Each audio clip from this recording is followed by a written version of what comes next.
Hi everybody, and welcome to another edition of Turnpike Music Garage, where we get under the hood of live music. And sometimes getting under the hood of live music means repairing the instruments that are used on stage or used in the studio. What we have here today is a bass guitar, a Fender bass guitar, a very nice Fender bass guitar that's been neglected for a couple of years, and that kind of hurts my heart because you should really not be neglecting instruments of this quality and value.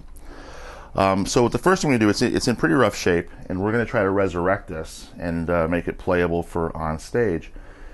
First thing you have to do, though, is evaluate what's wrong with it. And there's a lot of things wrong with it that I've seen, but I'm going to share the kind of things that I look at when I'm evaluating an instrument to see what's wrong and what it needs. As you see right here, there's a lot of tape residue on the end, on the corner.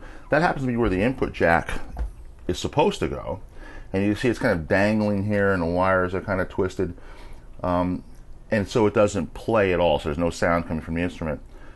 Just a little tip for you all, that happens when you try to tighten these jacks without taking the jack plate off. And if you check our guitar tech on tightening an input jack, we'll show you the right way how to do that. And we'll also cover that here today. And there's also tape residue. Like I said, he tried to tape and hold the jack in place, and obviously that didn't work. But now there's this unpleasantness on the guitar, and we're going to take care of that too. As we look up the neck of the guitar, we see the bridge is kind of tarnished. We're going to clean that all up. We're going to clean the entire guitar.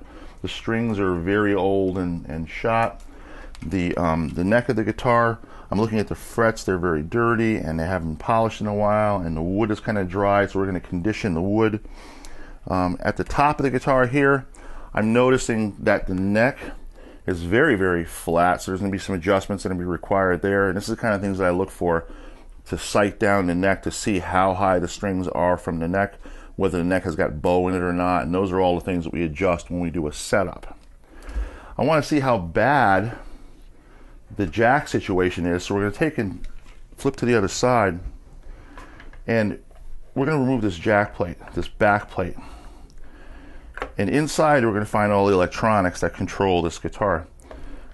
This happens to have active pickups. Now what that means is that there's a battery involved that powers the pickups in addition to what the amplifier does. So we're going to just see how much damage has been done to this by taking a peek inside. And usually it's Phillips head screws that come with the plate. Put them aside there so you don't lose them.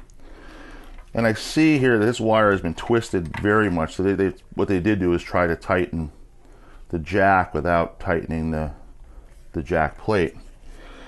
And so looking inside here, I'm not really seeing where, look, it looks like spaghetti. Be careful when you're looking at these things.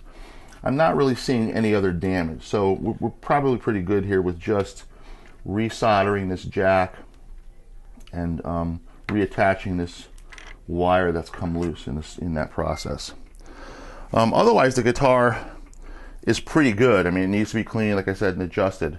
So on the next edition of Turnpike Music Garage, we're actually going to now repair this jack and reset the jack plate onto the body of the guitar and clean up some of this glue tape here. So stay tuned for that.